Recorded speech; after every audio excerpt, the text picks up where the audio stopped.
Revelation chapter 6. We left off in this chapter last week, and we were beginning to study the opening of the seals, the seven seals, and we started with the first four, which were the first four horsemen, and we saw the effects that they have on the world. You've got the one riding a white horse. He comes conquering. He's wearing a crown. He's got a bow. You've got the one on the bright red horse who's going to take peace, and he's going to cause war and all that type of stuff. The one on the black horse who brings famine and economic troubles. And then the one on the pale green horse, remember he looks like a zombie horse, is the color they use to describe corpses. He brings death to the earth. And we said that the opening of these seals is the birth pains of the end, right? In other words, the opening of these four seals marks the beginning of the end. And as we were concluding last week, we were saying that all of these horsemen and their effects that they bring on the earth, they are present now. And we see their effects all over the world now. And so when you begin to talk about the end and the end times, one of everybody's favorite subjects in the church is the end times. And when you start talking about that, where do people start looking? All right, they go to Revelation, fine. But then they want to say, okay, I want to make sense of it. So where do people start looking and trying to, engage their mind in this idea, these thoughts about the end time? No one say John Hagee, okay? You're immediately dismissed if you say John Hagee. Okay, Daniel, that's one. Newspaper articles, right? I guess no one reads the newspaper anymore. So you turn on what? You turn on the news and you start seeing all these things that are going on in the world. And, there are people who will sit in front of the TV and they'll just watch the news for hours and hours and hours. And then they've got their Bible and they're basically looking at the news and their Bible at the same time. They're going, well, here it is. These are all the signs that the end has come. And they start looking for these markers. But if they can't find any, it's a common question for people to get concerned with timing, right? They want to know the exact timeline of events, do they not? A lot of people go to Google and they'll say, what's the timeline for the end times? And they find all these nice, neat little charts and stuff like that. And they want to know, when is it going to happen? What's the mark that it's beginning? And when it starts taking too long, people begin to say, well, how long, Lord? When is all this going to go down? We know that you say it's going to go down, but when exactly is it going to go down? And here's what prompts that question even more. It's when people start looking at all the pain in the world, and they look at the suffering in the world, they look at death, they look at injustice that's going on in our country and all around the world, and they go, where are you, God? When are you going to get involved? If you are really there, why aren't you doing something? When are you going to do something? And they can start getting impatient. And these are all the issues that our passage this evening addresses.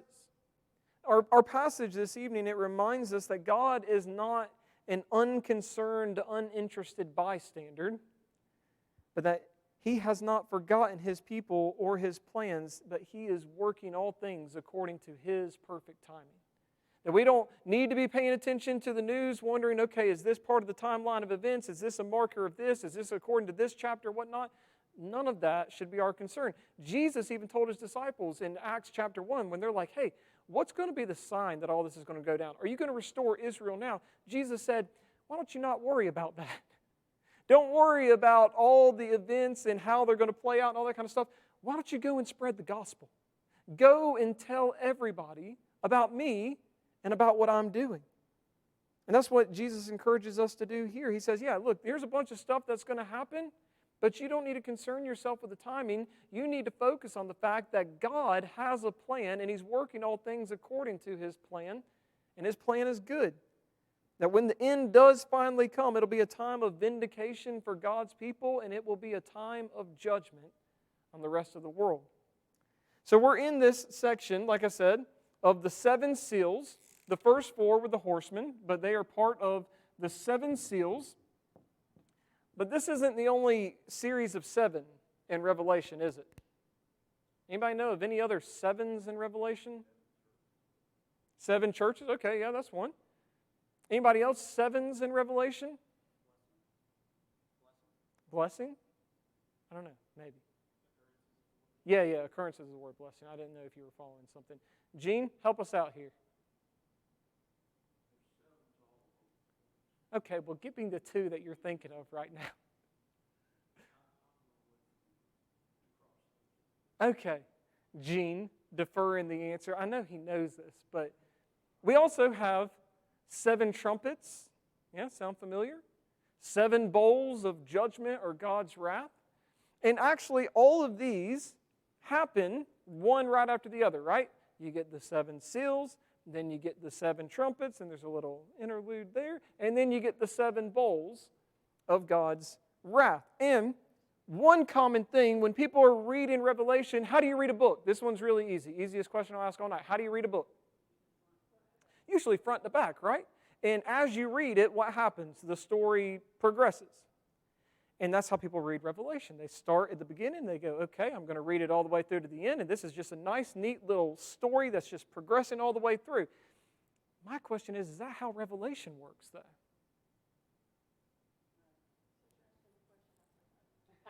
Maybe I'm trying to trick you, Tina. Okay, but that's how people often view these series of 7s, right? They are, in their minds, they think, and it could be, I'm not saying it's not yet. Let's just give me some time, Tina. Let me work up to it, all right? Some people will say, well, these are chronological events that have to happen in a certain sequence. First, you get all 7 seals, and then you get all 7 trumpets, and then you get all 7 bowls of God's wrath. Now, I am asking the question, but what do we think about that? Is that right? Is it wrong? Is it a yes? Is it a no? And if you're going to answer, I'm going to make you defend it because I don't want you to just be like, well, you asked the question, so you must think it's this one. Let's defend the answer, okay? Does it happen chronologically? Is it sequential? Or is it something else? That's a good point, Doug. It's true.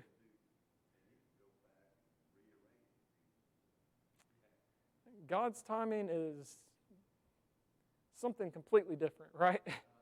Yeah. What do y'all think? 7 seals, 7 trumpets, 7 bowls. Is it sequential? Do all the seals have to happen in order for the trumpets to start? Do all the trumpets have to blow in order for the bowls to be poured out?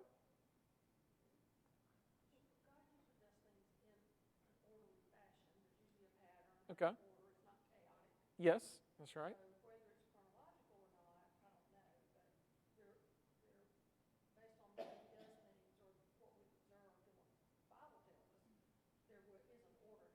That's right. Yep, good answer. Anybody else want to contribute? Do we think chronological or something else? Man, we don't have anyone just wanting to put their foot down tonight.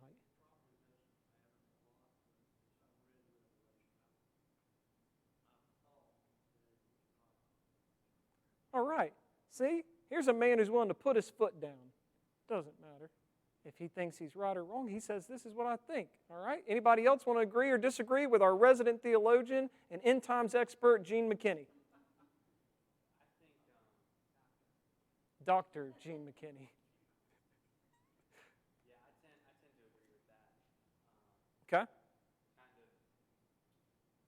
Yeah, especially with the limited knowledge of Hebrew literature that I have, the idea of it being the circumlocution of an idea is very intriguing. Okay. All right, gentlemen, time to defend your position. What makes you think it's not chronological if we're reading it one thing after the other after the other?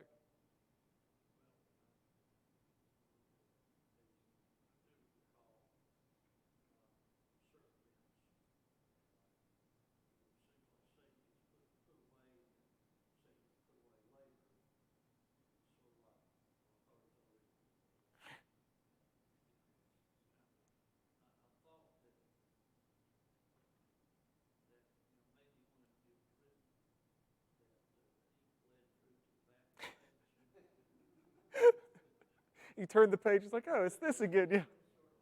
Okay. Joseph, do you want to help him out? What makes you think it's not chronological?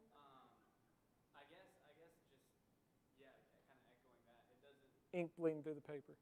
Yeah. Okay. That, but I guess to me it gets very confusing when I try to make it Okay. All right. So, yes.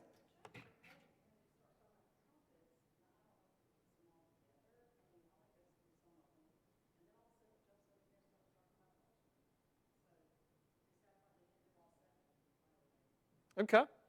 So, yeah, I would say that they are non chronological, that they are cyclical.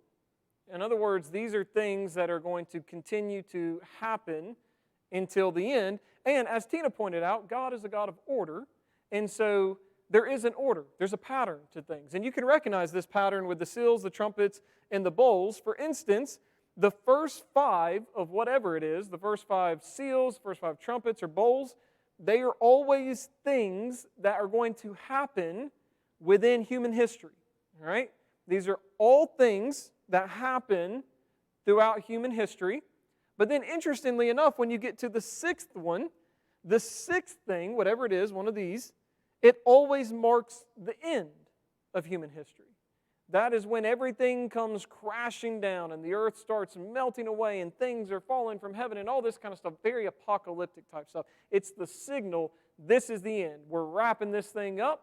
And then the 7th thing always starts the final judgment, every single time. And here's something else that's very interesting. If you want to just be a Bible nerd like me and look for patterns, right? When you begin to go from 6 to 7, you can see that it'll start talking about the 144,000 who are redeemed. It starts talking about God's people who are redeemed, the people who were saved by the Lamb. Every single time, there's like always that mention of God's people before the final judgment. And so we need to recognize this pattern because we're in this section, and believe it or not, even though it still feels like we're pretty early on in Revelation, this is going to take us all the way to the end. I mean, this is going to take us all the way to the end of Revelation with the end of the bowls and the coming judgment and all that kind of stuff.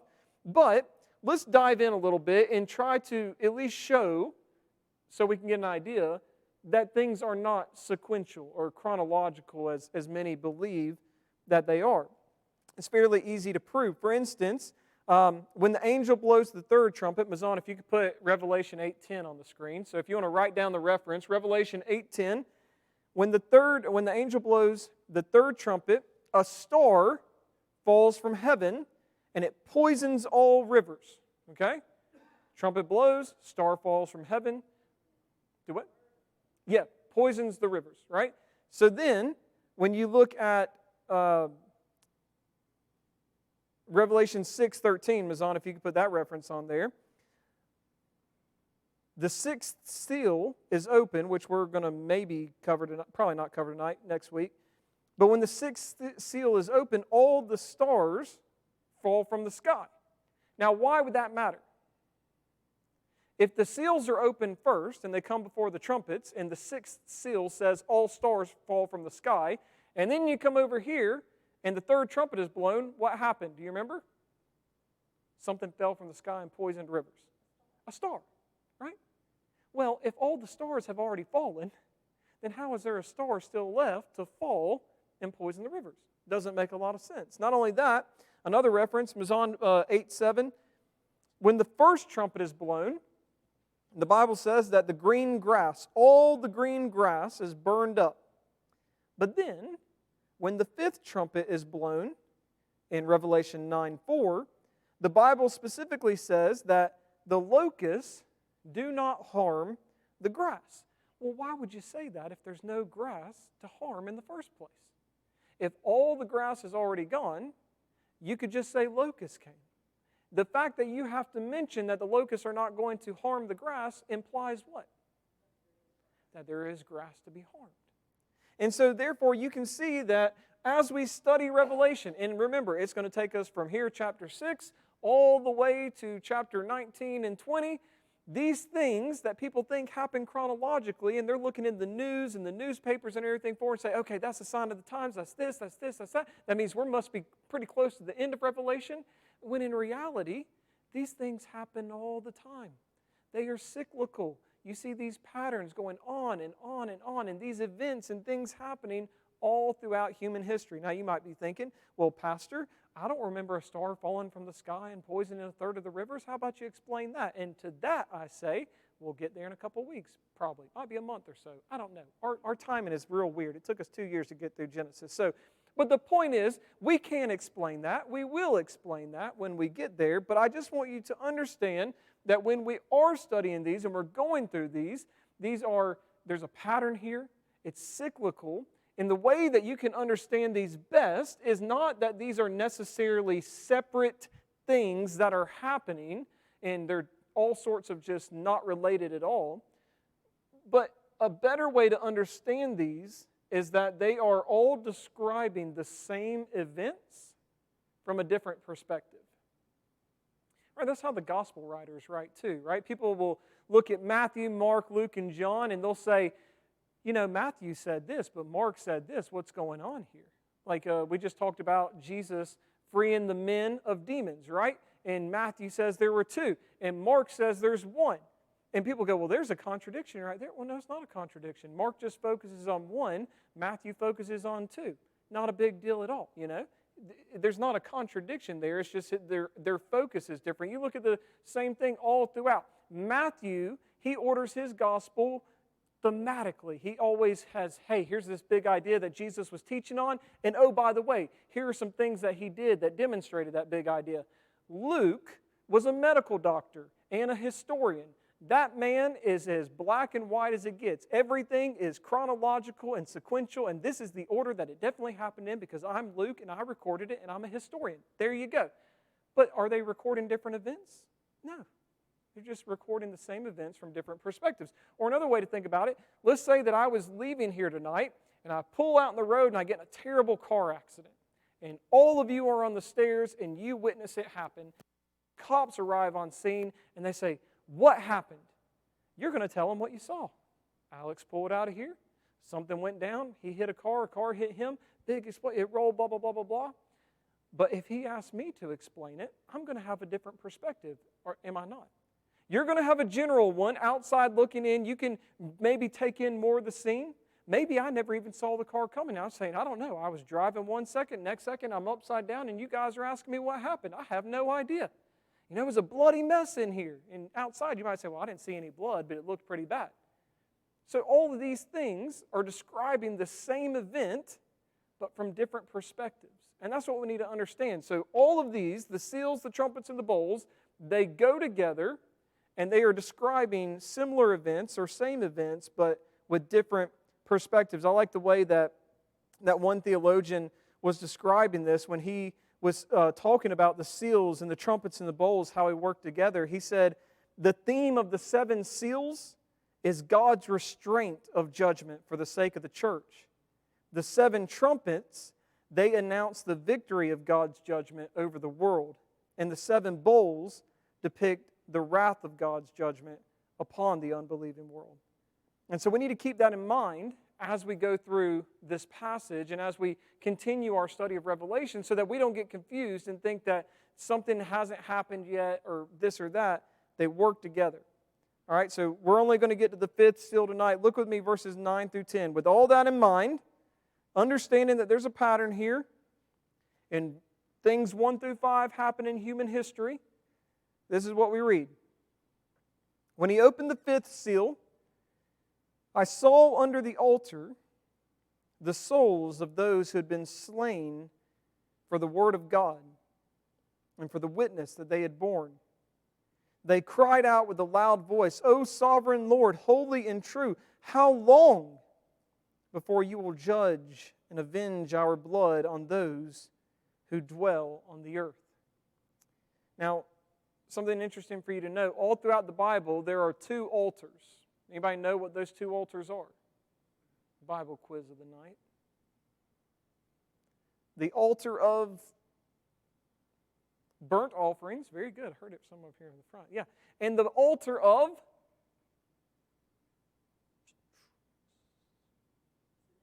Yeah. Very good, Miss Vicki. All right.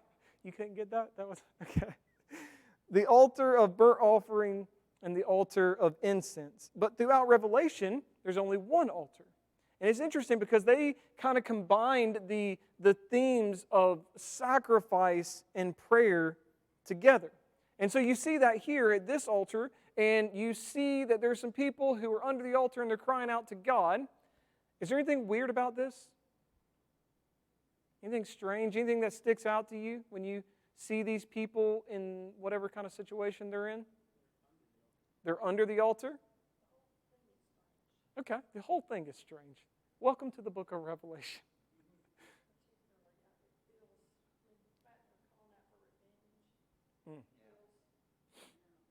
Okay. Unexpected. All right. Let's start with the first thing. Under the altar. What do we make of that? Does it have any reference to like Absalom clinging to the altar or anything? Kind of that same principle of like clinging to the Lord's mercy? I don't think so, but I probably wouldn't use those I don't know that that's the reference, but that was a good try. I like it. It could be. It doesn't say. Yeah, I think so, probably. Same idea. So when we're picturing this, we don't need to be picturing like a giant altar with, I've seen statues of this actually and paintings of this, a giant altar, and there's a whole bunch of people who are like trying to crawl out of the altar, and they're getting their head out and they're screaming and asking God, how long, O Lord? And they're just kind of being crushed by the weight of this altar. We don't need to understand it like that at all. Actually, the way that it's written in the Greek basically just means that they are at the foot of the altar or kind of beneath the altar. You can imagine they're in the shadow of the altar. So, yeah. So like you have this giant altar and they're at the very bottom and they are said to be underneath the altar in that way. They're beneath it or at the foot of it. Basically, it's the idea that they are resting in the shadow of God's altar and they are resting in His protection. And so here's my question. Who are these people?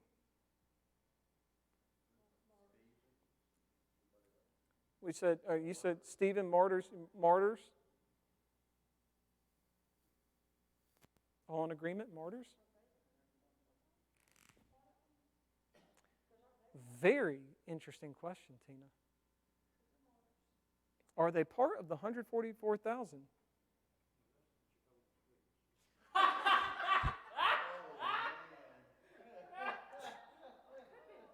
All right, Gene, that's strike one. 2 more. And we're out in 10 minutes. Yeah. So, Tina, you'll have to wait until Revelation 7, whenever we get there, for the 144,000. But that is an interesting question. Are they part of them? Very interesting. We'll address that later. But martyrs, are we all in agreement? We think martyrs, that's the answer? Okay. Why use that word? What's a martyr?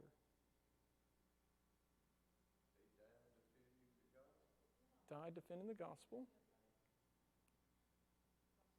Because of their faith? Justin martyr. Church history reference. Okay. Very good, Joseph. Anybody know what the Greek word martyr means? I'm going to put it right here. It has nothing to do with any of this, but it's the only white I have on the board. Greek word martyr just means witness. So this is what we have here. Interesting, sometimes the Bible does this, where you have a word either in Hebrew or in Greek or Aramaic, and the translators are like, I'm not going to translate it. I'm going to transliterate it, which is basically you take something from the letters in one language and you basically try to find equivalents in your own. So you read the Greek word martyr, and guess what it is in English? Martyr. That's a transliteration. That's how that works, okay? So they decided not to translate it, and so then the word witness became associated with people who were dying for their faith because they were witnessing to others. They were sharing their faith. And so what do you call them if you're a Greek-speaking people? Hey, what happened to that witness? He died. Oh, he's a martyr because he was a witness. And so that's actually who is here under the shadow of God's altar. It's a group of people. They're called martyrs. In the Greek, it's just witnesses. They are witnesses for Jesus. But should we believe that there are many people here who actually were killed for their faith?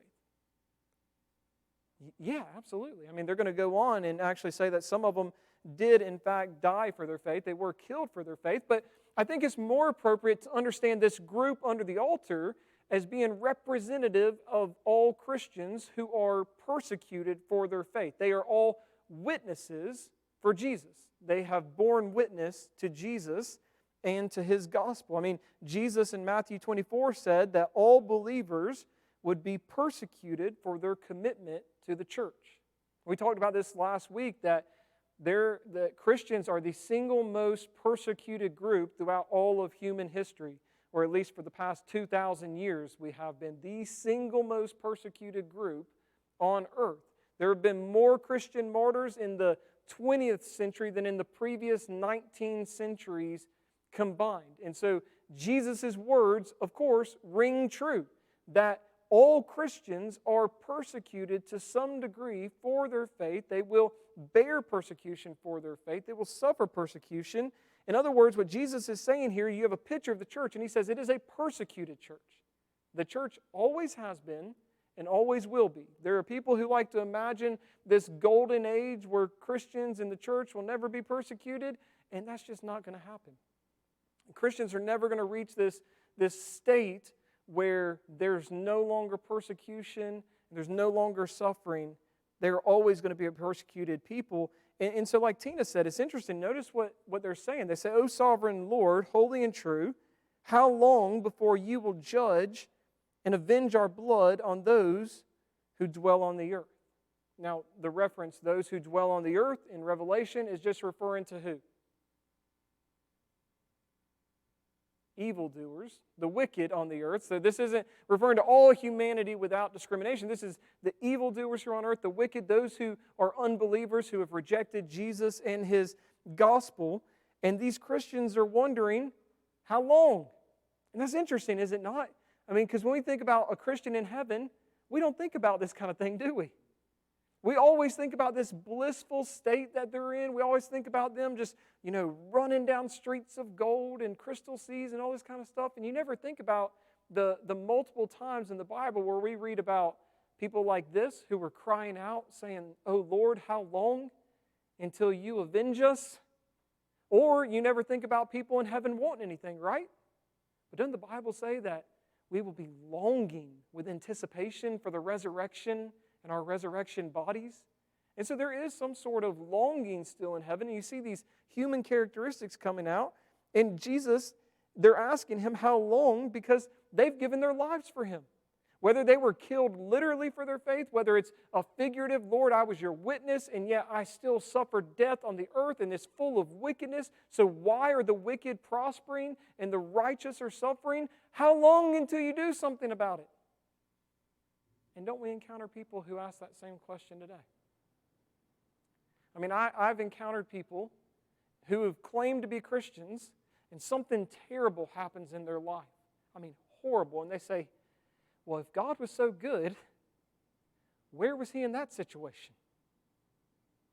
If your God is all loving and all powerful, and He can do something, then why doesn't He do something? Why did He allow that thing to happen to me? Why didn't He give me what I was asking for? I tried, I prayed, I begged Him, I was doing everything that I thought I was supposed to do, and where was God in all of it? Because He was nowhere to be seen."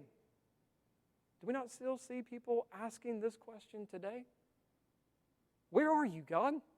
How long? When are you going to show up and do something? And what do you think people want in that moment?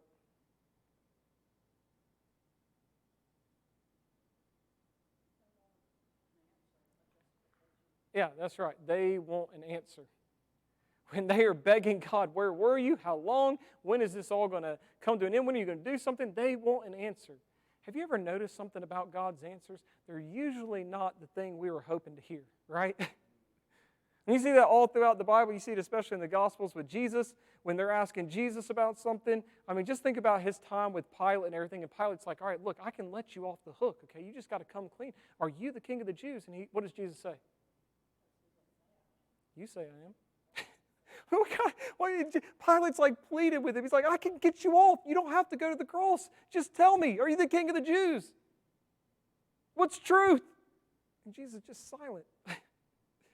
God's answers usually and very often are not the answers that we're actually wanting to hear in the moment. That's the same here. We'll get to verse 11 and then we'll end for the night. But notice what His response is. "Then they were each given a white robe and told to rest a little longer, until the number of their fellow servants and their brothers should be complete, who were to be killed, as they themselves had been. So what does the white robe symbolize? Okay, purity. Purity of their faith. What else? You wash your robes white as snow. What does that typically mean? Yeah, forgiveness of sins. It's also the white we talked about last week with the first writer. White's the color of victory. And so it's a reference also to the victory that they have secured through the perseverance in the faith. And God tells them to rest a little longer until what time? When is the time? Yeah. That's right. Until the number, the full number, he says, the complete number. Until that number has been reached, I'm not going. I'm not coming back. I'm not vindicating. I'm not pouring out wrath. I'm not judging. None of that until that full number is complete. So that tells us a few things, doesn't it? It tells us God knows exactly how many people are going to be killed for their faith. When you hear about a Christian who dies at the hands of someone because of their faith, you hear about Christian martyrs and that is not a time to say, well, why didn't God step in and do anything? That's a time for you to remember God knows the complete number of those who will ultimately give their lives for their faith. That He knew it was going to happen before they were ever even born. It also tells us He knows how many Christians are going to die before Jesus returns. Is that number a mystery to Him? Is God just waiting around? I mean, people have this idea, God's just waiting, and then one day He's just going to make the decision, okay, now I'll send Jesus back. Now, He's waiting for certain things to happen. And until the full number of Christians have come to faith, until the full number who are going to be killed for their faith actually reaches completion, until the full number who are going to be saved will be saved, God's not going to send Jesus back. That means God also knows how many people are ultimately going to come to salvation. And He has a plan. He has a good plan that's going to unfold in His perfect timing. And so He's encouraging people here to wait and rest in His protection and under His sovereign care. We'll get to this some next week, but I just want to let you know what His plan is here is that when He does ultimately send Jesus back, it's going to be a vindication of His people. It's going to be a justification of their faith. Not in the sense that He's going to declare them to be righteous, but their faith is going to be justified in the sense that He is going to show the entire world their faith was not in vain. They weren't believing a myth or a fairy tale or anything like that. They knew me, I knew them, and they were my people. I am coming back to show you that I am real, and you should have listened. Because when that time comes, not only is it a time of vindication for God's people, it is a time of judgment upon the world, and there is no escaping that. We get into that next week, some about there is no escape, but the hope for us as Christians, when we are growing weary in our faith, when we are asking those questions about where are you, God? How long, God? When will you get involved, God? When are you going to do something, God? The encouragement for us is to remember that God always has a plan, that He is always working that plan, that His plan is perfect and good, and it will come to pass. And there is not a thing that you or anyone else or this entire world can do to stop the plan of God from unfolding. He is coming back, and He will vindicate His people. And all of our despair, all of our struggles, all of our suffering, all of the mocking and persecution that we have endured, they are going to be shown to be justified for the sake of Christ. Because He comes back and He says, these are my people, and I am here for them. And the rest of the world, they suffer the wrath and the judgment of God. And that's a scary thing to suffer. So we'll get into that next week. But how about our youngest person here rather than our oldest? Give our word of wisdom for the night. That's you, Joseph. Okay.